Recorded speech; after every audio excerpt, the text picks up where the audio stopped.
Assalamu alaikum. Our last panel discussion will be moderated by Dr. Umar Bowers.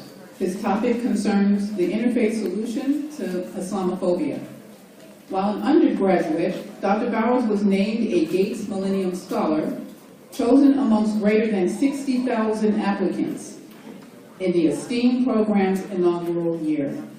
Additionally, he is a graduate of the Minority Political Leadership Institute, a collaborative initiative of the Grace E. Harris Leadership Institute at the Virginia Commonwealth University and the Virginia Legislative Black Caucus Foundation. Presently, Dr. Bowers is a practicing internist in North Carolina. Dr. Bowers?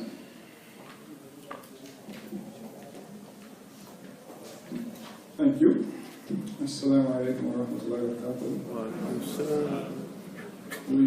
I'm excited to have the opportunity to moderate this final panel, which is basically going to be tasked with discussing the antidote to some of the heavy things we've encountered today. We begin by praising and thanking Allah the Most High, and we send peace and blessings upon His holy last messenger, Sayyidina Muhammad sallallahu alaihi wasallam. We'd also like to thank our gracious hosts, the Islamic Center of the Capital District, for allowing us to be participants in this venue. Before we introduce our distinguished panelists, I'd be remiss if we didn't once again mention our heartfelt sorrow at the tragic loss of life in Paris and other cities over the past couple of days. At this time, peace-loving Muslims are in a precarious set of circumstances, and we're juxtaposed on one hand, extremists and radicals who are distorting our religion, masquerading as Muslims, with very little Islam in sight, and on the other hand, a growing contingency of Islamophobes, racists, bigots, etc., and Muslims happen to be the latest target. Let me tell you why I'm here. Sochi, 2014, the Russian Federation hosted the Winter Games. And I happened to be observing two little girls, watching one of the events. And if you can imagine some of those events, particularly the women's slalom, how intense it can be, how quickly it's over. So at the edge of our seats, we're watching, because the margin of victory sometimes is not seconds and not tenths of seconds, but sometimes it's actually thousandths or hundredths of a second.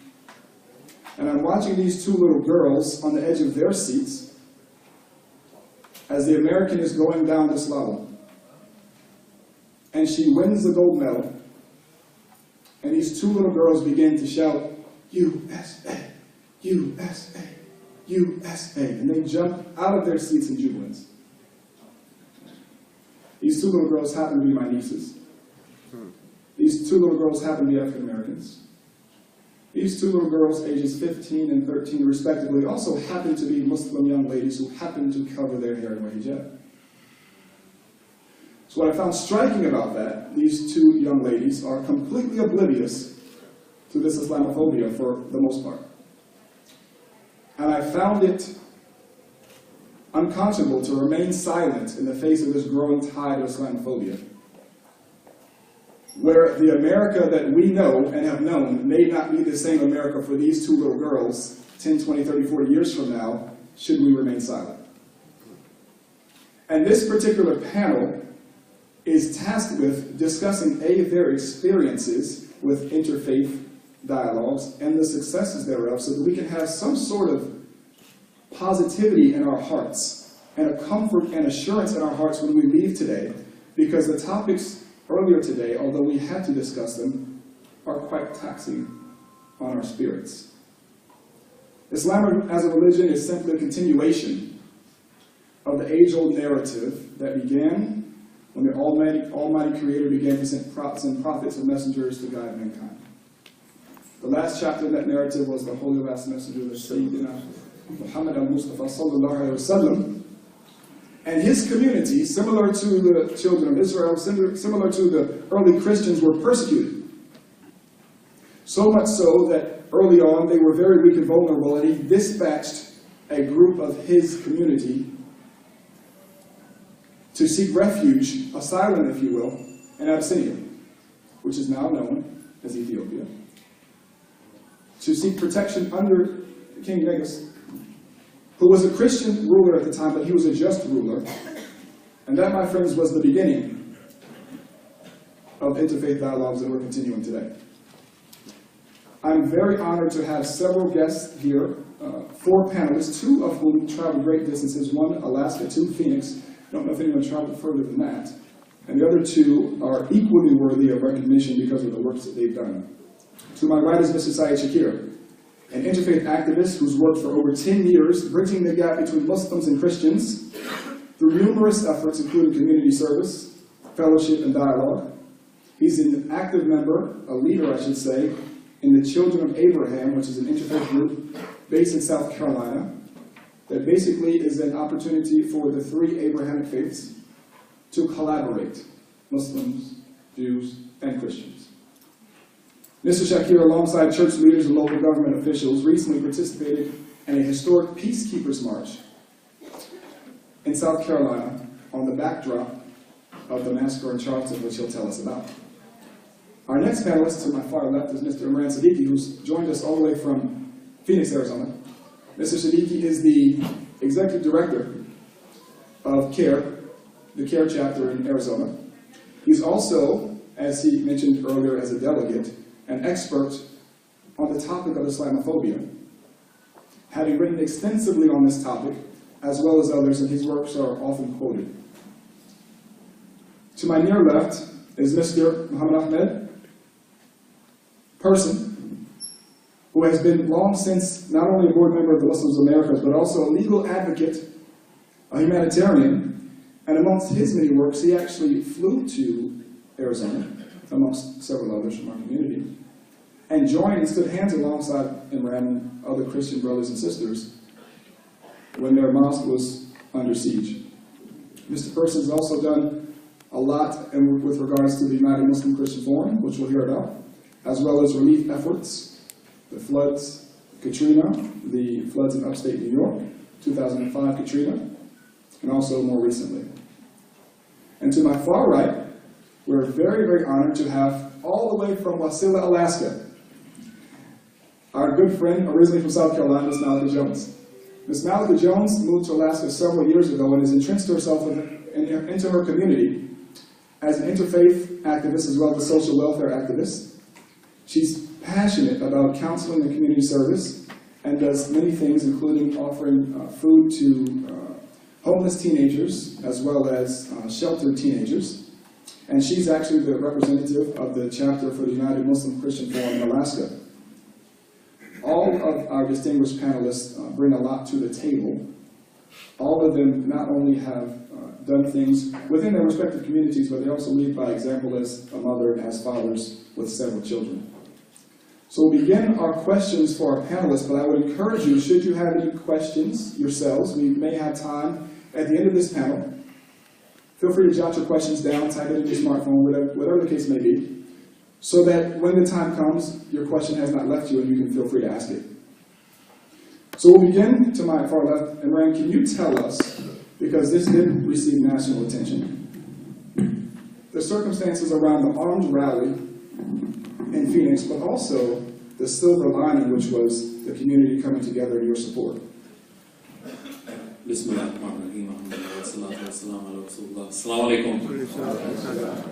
Thank you once again for having me over here. So the question was about the armed mosque protest outside of the Phoenix Mosque. So just a little backdrop for this situation here is we've talked about Islamophobia a lot today and the negative outputs of what Islamophobia are. You know, one of the worst case scenarios is what we heard about with the Robert Doggett situation. Somebody so indoctrinated and so full of vitriol and hate that he's willing to go to a community and actually possibly commit atrocities or a massacre with young children present.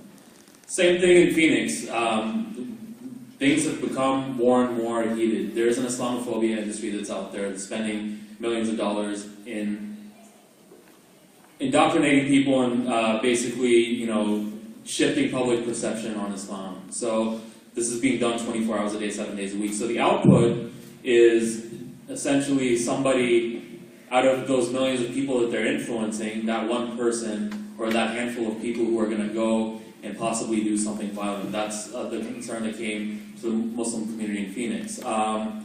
There was a couple of threats that led up to the mosque protest over there that happened outside of different mosques over there. So we were well aware that there were some violent threats that were out there, but then we were told by the Phoenix Police Department that and the FBI that there was possibly a group of armed bikers that were going to show up outside of the mosque over there. So we had to decide what to do in order to counteract this. This was being led by an individual named John Ritzheimer. He is an ex-Marine.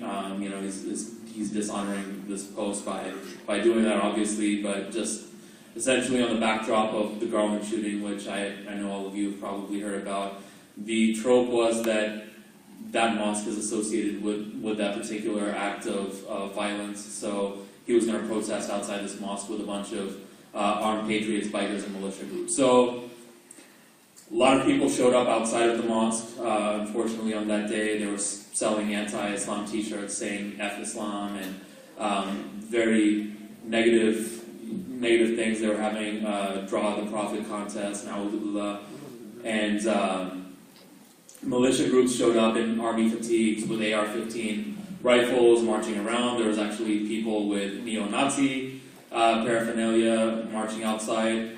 That was a few hundred people that showed up outside of there. Alhamdulillah, thankfully, the counter-protest that showed up, and we didn't encourage people to counter-protest, but out of their own volition and faith, showed up and counter-protested, and they far outweighed the number of protesters that were out there.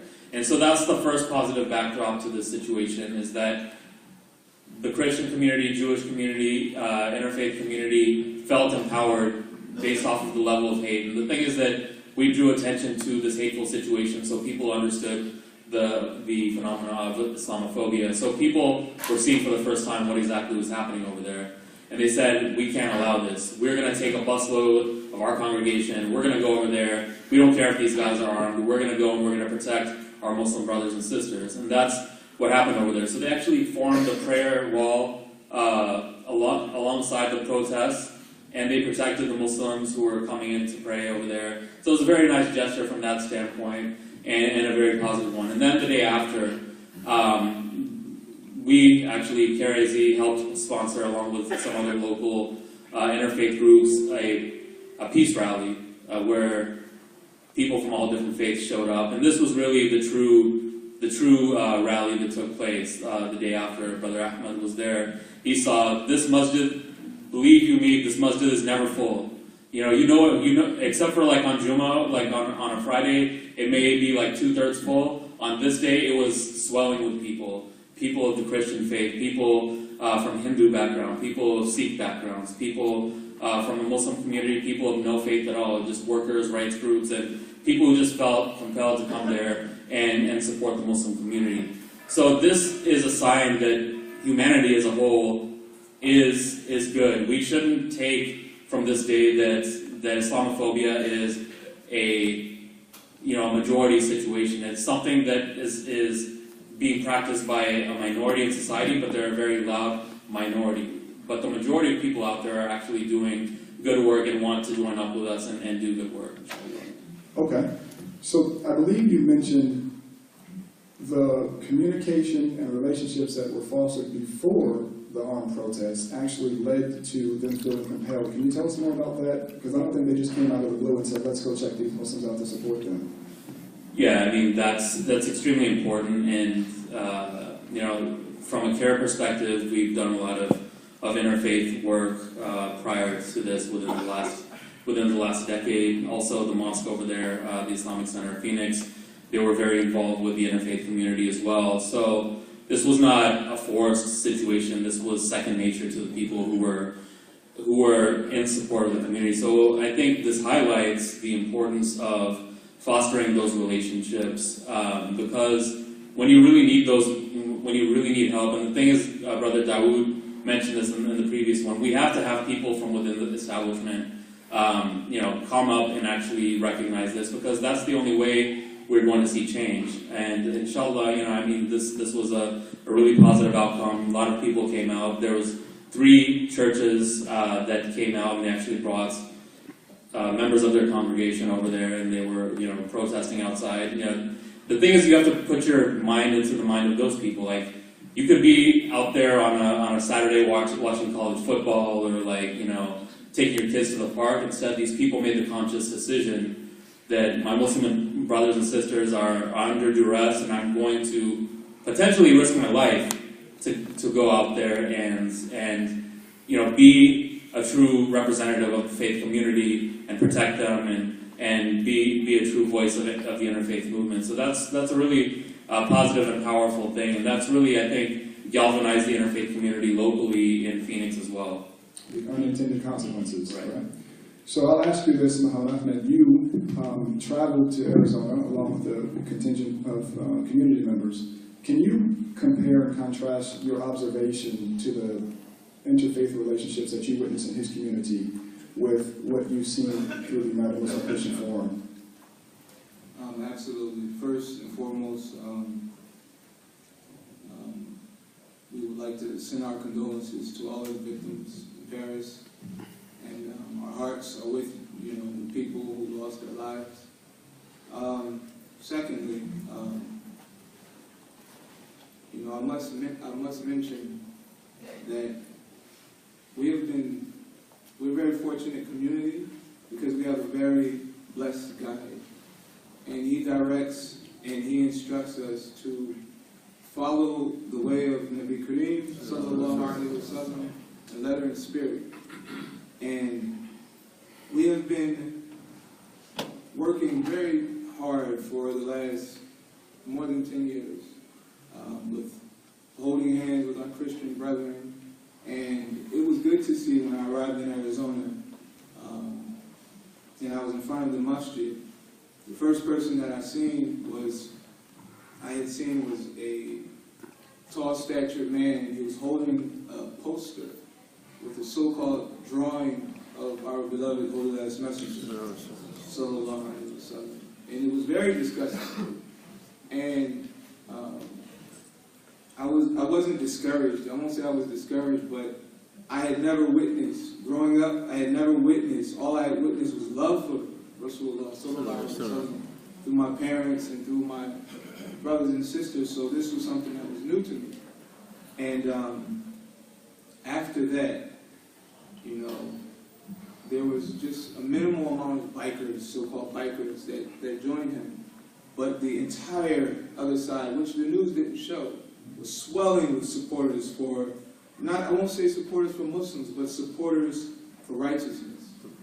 And you had Christians coming, and as Imran stated, in busloads.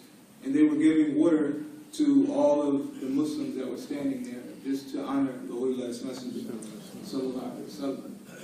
And on the opposite side, the bikers, I don't even call them bikers, they're American Taliban.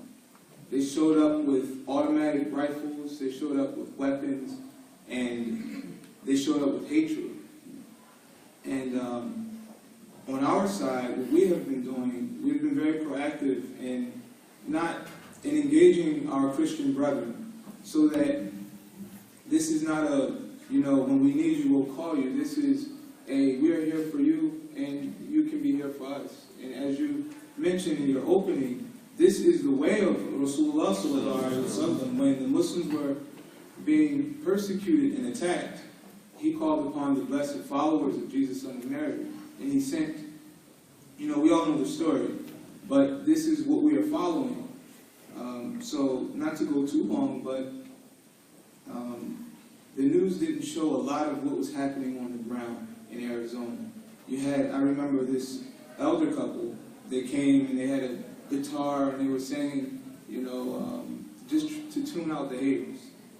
And those people who came with guns, I witnessed it myself, they told the Christians even that, I'll kill you. I will kill you. And I said, you know, is this the way of Jesus, son of Mary? Are you, claiming to follow him? And I told, I shared with some of the Christian brethren there, Adam Essel, and the pastor who was there as well. And I told them, you guys are the true followers of Jesus, son of Mary, because you love him like we love him, and this is what is leading you to do what you're doing and standing with us. MashaAllah. Okay. Students, Malaga. Can you tell us, because we heard earlier in a previous panel about grassroots, and I don't know how much grass is in Alaska, but whatever grass is there, you are about the definition of grassroots. Tell us about the supper club in which you're entrenching yourself in your community.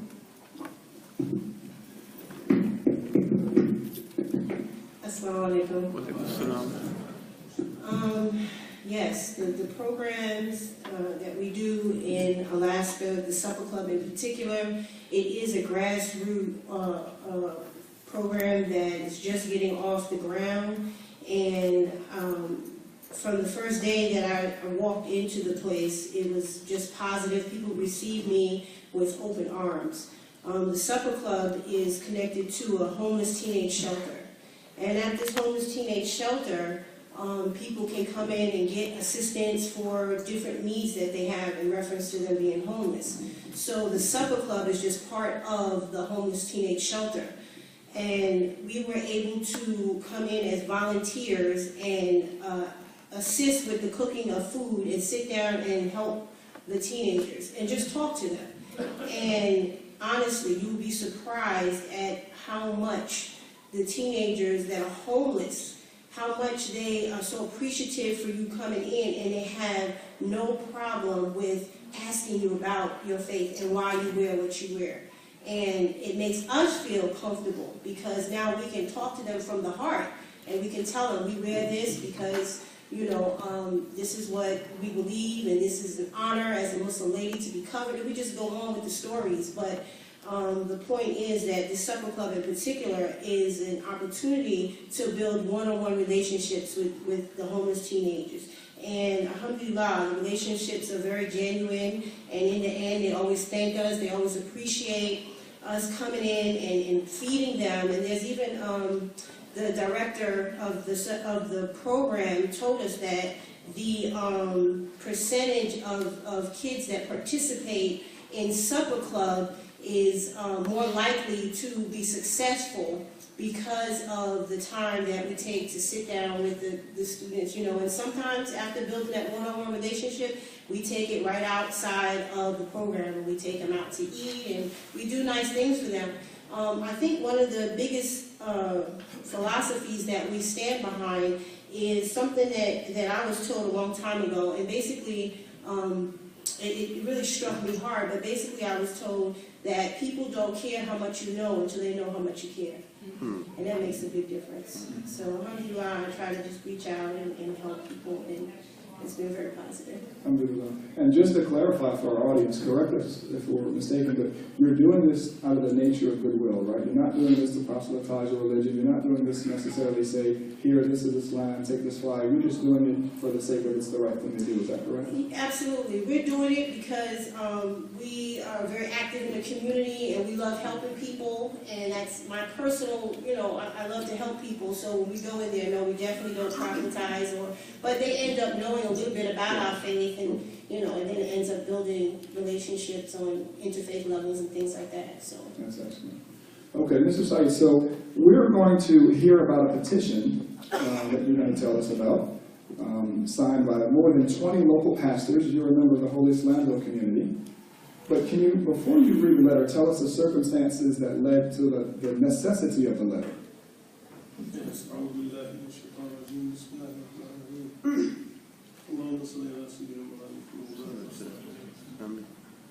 circumstances leading up to answer your question, Mr. Bowers, is Robert Darby, we heard, was a sect part of the American Taliban, whose name we heard time and time again throughout this conference, was spewing his hate, his lies, his deceit through social media, through his militia, and this letter was received, or this hate was received by one Sam McGregor, one of the pastors that we work with in the Christian Muslim Forum, the Interfaith Forum.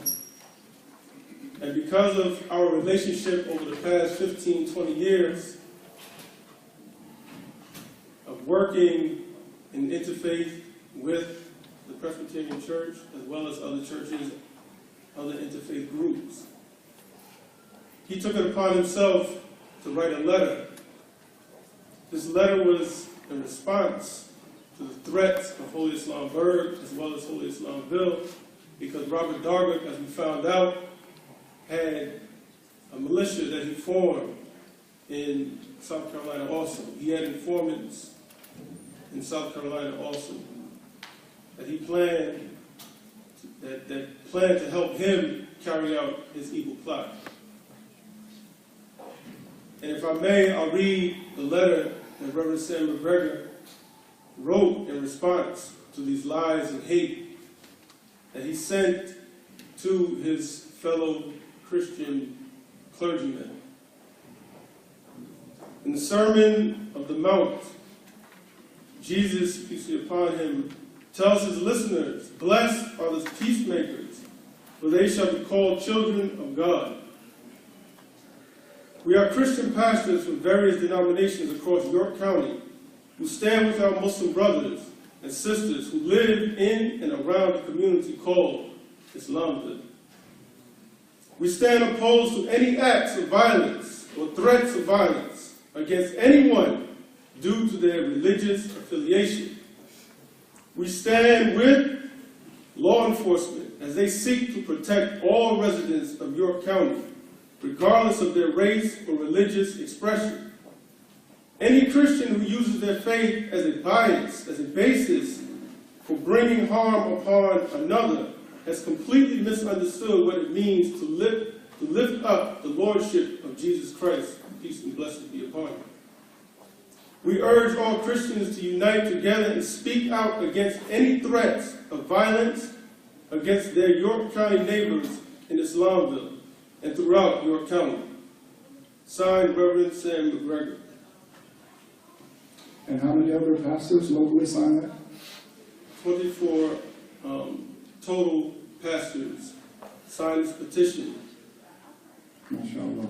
So what came directly out of that? Were there subsequent interactions immediately or shortly thereafter that petition? Immediately after that petition was signed, we were directed by His Eminence Sheikh El-Gillani to invite those clergymen to Holy Islamville, to give them a tour of Beitul Nur, Sufi Lodge number 1, where Allah Ta'ala has shown His personal name and His name of His beloved Sayyidina Muhammad Mustafa Sallallahu Alaihi Wasallam, and to also invite them to a luncheon, because as we know, food brings together a lot of people.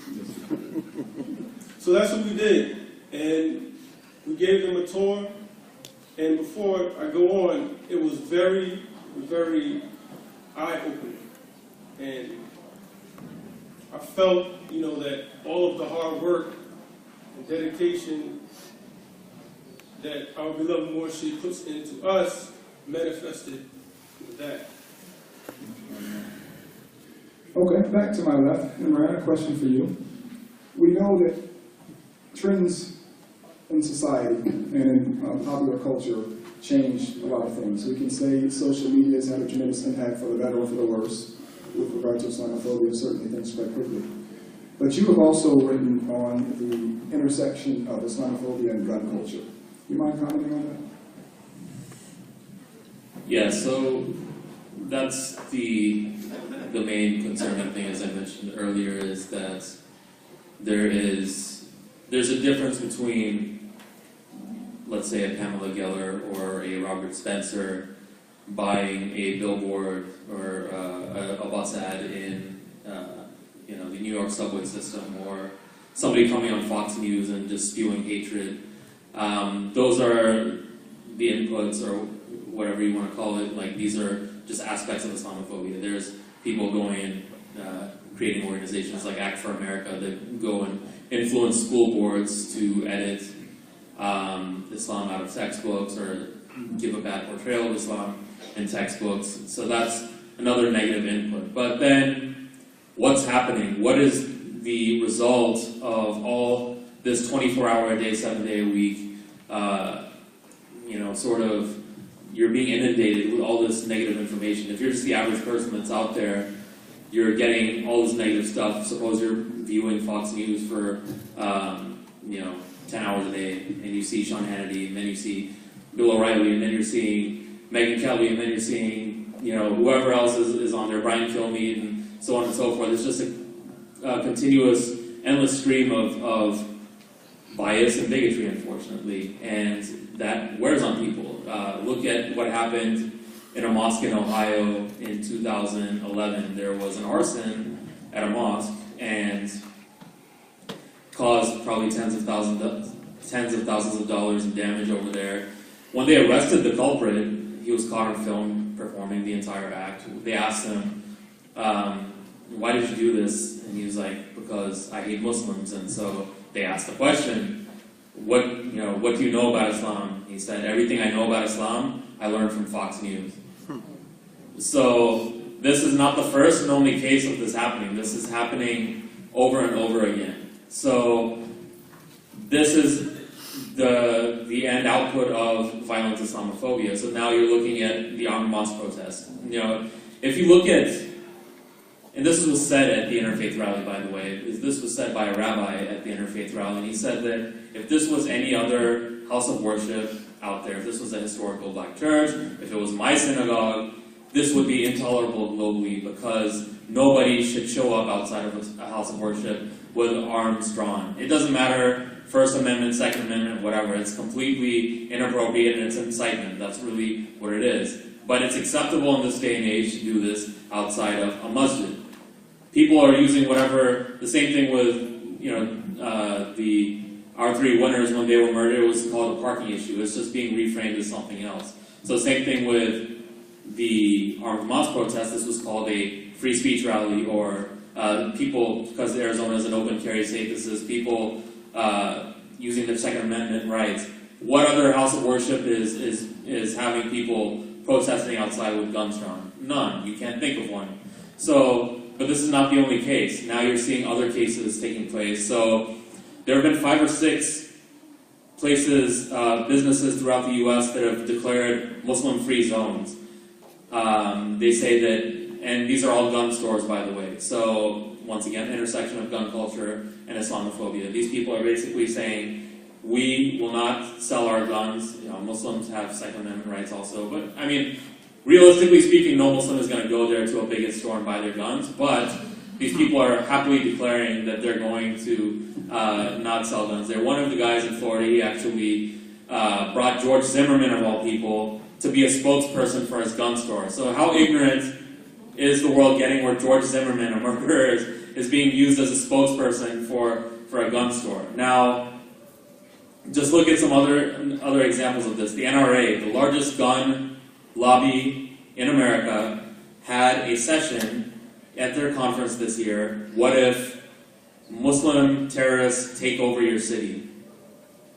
Muslims make up what percentage of the population? 1 to 2% of the population. What is the possibility that Muslims can take over a U.S. city? But this mentality is starting to take shape. So you're seeing this continued, and this is taking shape since Obama's become president. So you see a correlation with when he became president to a sharp increase in Islamophobia and a lot more gun rhetoric being out there. So a lot of this prepper movement has taken shape. Armed militia groups are becoming more and more prevalent. I actually have a hashtag on Twitter. If you're not on Twitter, you should really be, and you should really follow me. I have a hashtag. It's called "Where Were They Radicalized?" or "Where Was He Radicalized?" or "Where Was She Radicalized?" So this actually catalogs different plots that are outlined across the U.S. by not Muslim terrorists, by white homegrown terrorists that are out there. You know, it could be, there was a plot in Georgia for people to take down government buildings. There was just a plot a few weeks back of a guy that wanted to go and commit a massacre outside of another mosque. This was a completely different mosque. So this is extremely commonplace, and this is becoming a public safety issue. And this is, we had an Islamophobia conference in DC just a few weeks ago with CARE and like some other prominent national Muslim leaders, because it's becoming extremely concerning. It's, you know, Islamophobia as rhetoric is one thing, but when you start seeing this manifesting itself as potential violence, it's becoming a public safety issue now. Because we've been lucky so far, but people like the Sikh community have not been so lucky. Brother Ahmed met Rana Singh Sodhi, who's the brother of Balbir Singh Sodhi. He was the first person that was murdered in the aftermath of 9/11. He was mistaken for a Muslim, and he was shot at a gas station in Phoenix. And that's affected his family. You know, his children are fatherless. His family's lives have changed their trajectory, their entire existence. You see the Oak Creek, Wisconsin temple shooting, where 6 Sikhs were massacred over there. So Sikhs are bearing the brunt of anti-Islam sentiment as well. It's not just faced by Muslims. It's faced by people of South Asian descent, people of Arab Christian descent, all different types of descent. And the thing is that now it's converging into this confluence of gun culture and anti-Islam hate, and it's becoming extremely concerning. So we definitely need to be able to call this out and identify where these instances are happening. Okay, so politics and culture. All right, we are now going to move into the rapid fire round, okay, in which we ask a few questions in rapid succession. First one will be Mr. Muhammad Ahmed. He mentioned the word, Imran mentioned the word incite. And that is one of the things we are also very cautious of, because with the youth, there's different paths that they can go down. And one of the paths that we want to encourage them to go down is the path of building bridges amongst members of other faith. As I mentioned, you've been involved with the United Muslim Christian Forum. We typically, during these forums, see a young person, a young adult, either sing the national anthem or the opening recitation. How, I guess, has that benefited their mindset with regard to being open and making sure that we foster those relationships at a young age between Muslims and Christians? I think it's extremely essential. As Imran was speaking, I was just thinking of when I was in Arizona, and two younger people, they heard the things being said about Rasulullah sallallahu alaihi wasallam, and they became very much overwhelmed, and they became excited.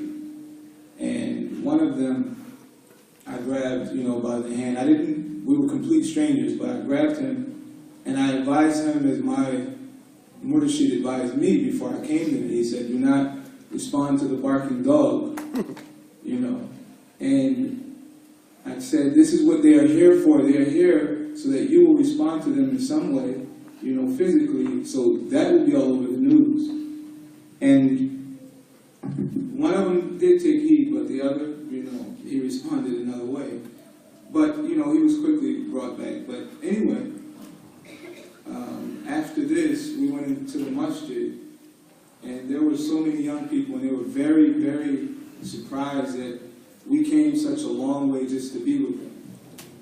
And again, we expressed to them that this is nothing new. This Islamophobia, this inciting people to hate Muslims.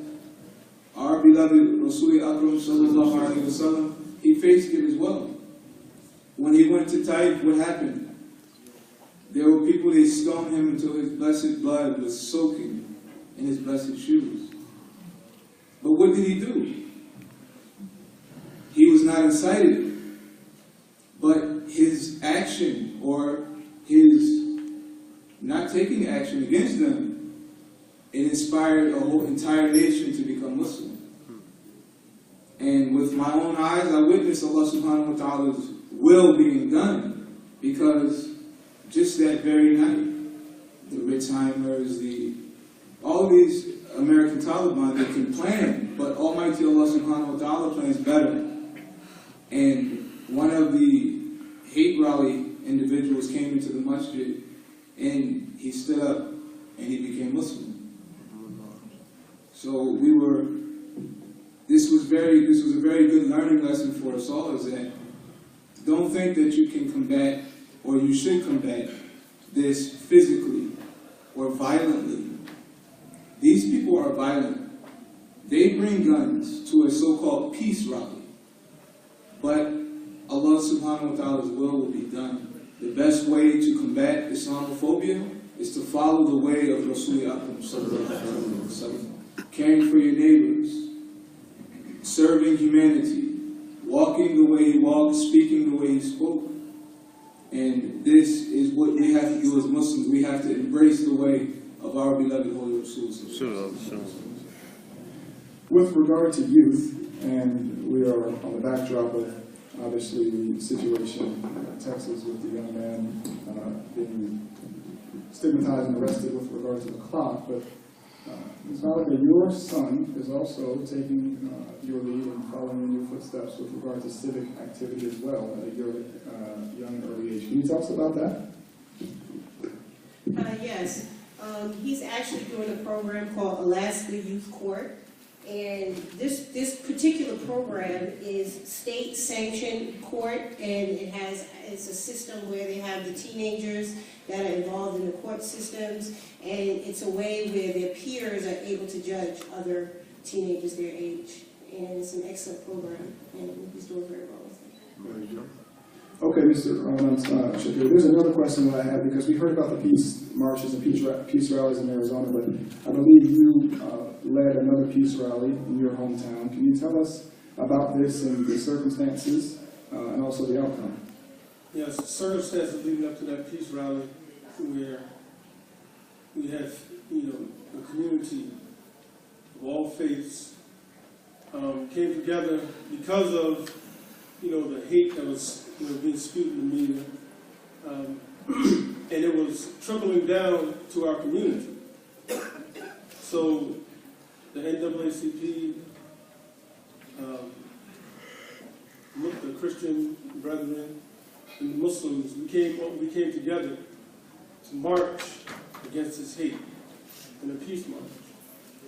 And because as a community, we didn't want the hate interfering in the love that we had as a community, Muslims and Christians. What became of that was more interfaith dialogue, where more churches were brought in and more masjids were brought in to form a bigger children of Abraham. And if I'm not mistaken, this was also on the heels of the Charleston massacre, so South Carolina as a whole was really feeling a lot of vulnerability. And I think we discussed that people were just fed up with all the hate. Is that correct? That's correct. In regards to the Charleston massacre, we, Muslims of the Americas, went down to join hands in solidarity with our Christian brethren, where we came together in the Unity Baptist Church to, listen to the community as well as the family members that lost loved ones, to this heinous terrorist act.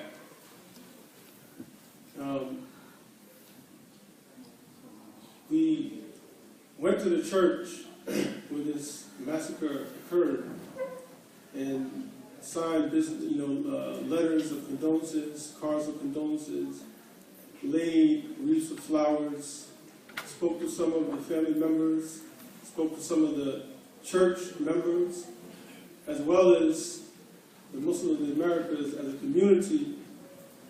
In every one of our locations, signed cards,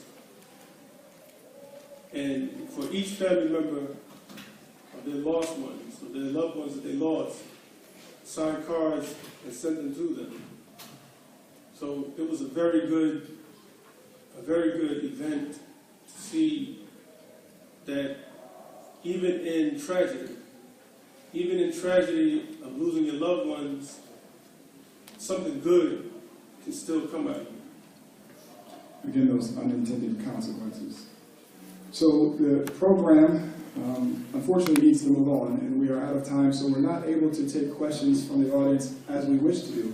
What I would encourage you to do, should you have a question for any particular panelist, is just after the resolution of the program, see if you're able to speak with them and ask them your question, because I would hope that they can bring some insight to your answer. In conclusion, all of these distinguished panelists are Muslim Americans or American Muslims. Those terms are interchangeable. As Muslim Americans and American Muslims, we have a unique story, and I mentioned Imran as an American Muslim or Muslim American because, as he mentioned, he was born in Alabama. With roots, obviously, in India, but born in America. The African American Muslims, which comprises the majority of the Muslims of America, have a unique story because, as was mentioned earlier, this is our homeland. Furthermore, each and every one of us has a large number of Christians in our very own families. Just a couple of weeks from now, my family will be hosting my mother's entire side for Thanksgiving. My mom has 2 brothers. One of her brothers is Christian, his wife, daughter, are Christian. She has another brother who's Muslim. He has 4 children. 2 of his children are Muslim, 2 of his children are Christian. So when that gathering happens, there will be lots of arguing, I can assure you. But it will be about things such as how bad are the Cowboys? And whether or not cranberry sauce has any place on the table. And I say that to say, as American Muslims, with lineage tracing back to African American Muslims, our story is that we are Americans with, by and large, Christians in our families. So the thought that we bear any ill will towards Christians is absurd. And what we wanted to do today is just highlight a few examples of the efforts of some of the leaders in the field, some of the thought leaders, and some of the pioneers from the various parts of the country, proving that these efforts are not in vain.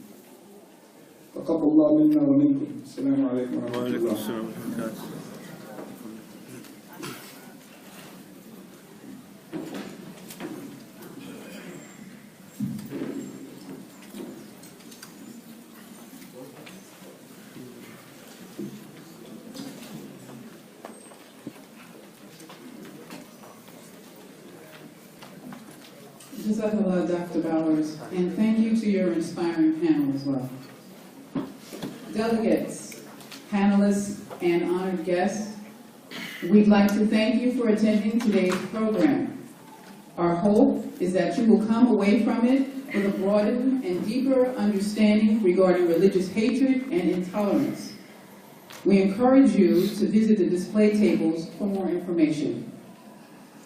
In an effort to continue our efforts to combat religious bigotry, we would like to formally conclude this program with a resolution that will be read by the Chief Executive of the Muslims of America, Honorable Khalifa Hussein Adams.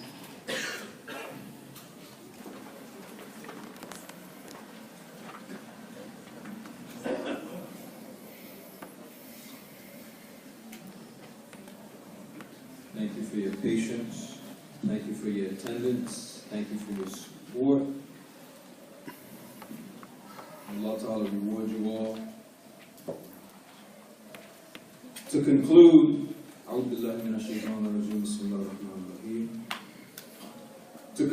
this inaugural international conference, we have decided that we will be reaching out to Muslims from all over the world in establishing our very own international United Muslim Forum on the pattern of the United Nations. Through this organization, we make demands to put these American Taliban on trial, including Robert Dagger, who planned to attack Islamberg, a village in Hancock, New York. and the 3 martyrs that were innocently murdered, the Muslims in Chapel Hill, and Wayne Simmons, the fraud who deceived and lied to the American public for years about Muslims, which in fact created an Islamophobic environment. Pamela Geller, Robert Spencer, Brigitte Gabriel, John Ritzheimer. Muslims are feeling very insecure in their homes, at their job places, because of this very presence of these very American Taliban. We condemn, and we will continue to condemn openly these ongoing attacks, these consistent threats, and know that if nothing is done, it will only give ISIS or IS an opportunity to move in, to grow, to flourish. Our newspaper, our publication, the Islamic Post, Incorporated, for many years have openly condemned and exposed terrorist organizations like ISIS, who have nothing to do with Al-Islam. ISIS does not have prayer. They do not read Holy Quran, and they kill indiscriminately. Yet Islam is blamed, Muslims are blamed. For what? Therefore, this organization, the International United Muslim Forum, will be patterned after the United Nations, condemning all of this indiscriminate killing, all of this mass murder and genocide that people such as, the Burmese community of Muslims and others in other countries are suffering.